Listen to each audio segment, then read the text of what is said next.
There's a tendency when people talk about problems in relationships to focus on just one partner. So it is prevalent that many people feel that men cannot commit or that women tend to get too needy, and that certainly is the stereotype. But the reality of the situation, as I've tried to discuss in this video, is that it's an interactional flow, that both people have exactly the same problem, and that the problem is a fear of intimacy, even though they desire intimacy, that there's a ambivalence about intimacy. They desperately want it, they're terrified to have it, and that problem results because of inadequate parenting.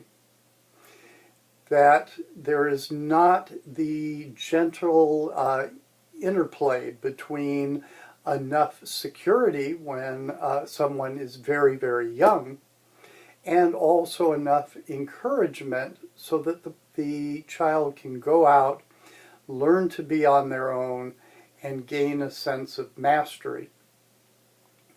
When you have exceptional parents, and when the environment is very, very safe, then people can learn how to truly individuate, truly grow up, and not be so scared of getting close.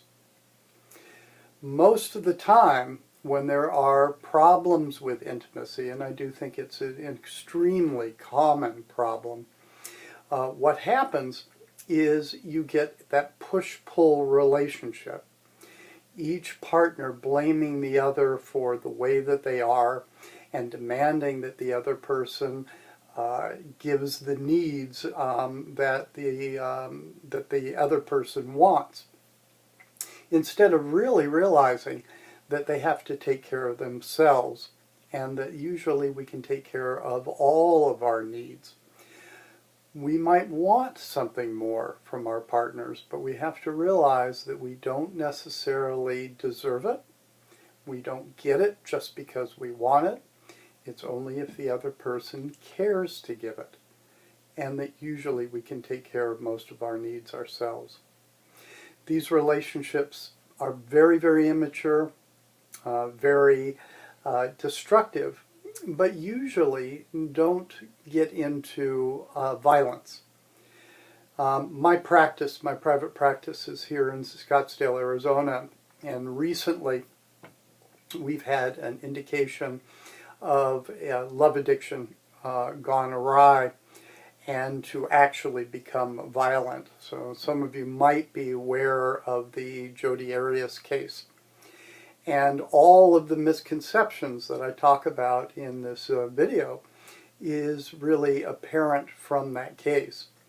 The town and actually the country got split in between. Some people thought of Ms. Arias as a victim, and other people saw her as a monster, and certainly the killing of anyone is not justified. However, it is very, very apparent that both of these people were involved. They had a push-pull relationship that went on for a long, long time. It was characterized by hyper-romance that didn't make any sense. It was way too much for the situation. And then intense rage when the person did not feel that they got what was promised or what they wanted. Yet neither of them could back away. Now usually, again, it does not become a violent situation. But this situation did get violent, and so I do want you to be aware that that is possible, and it's incredibly important to make sure that you do not get yourself into one of these relationships, that you realize where the problem resides, which is always in early childhood, and that you work with a therapist to to resolve those issues so that you can take care of yourself emotionally, physically, and financially, and then and only then search for a partner who you would like but do not need. I hope you enjoyed the video. Thanks.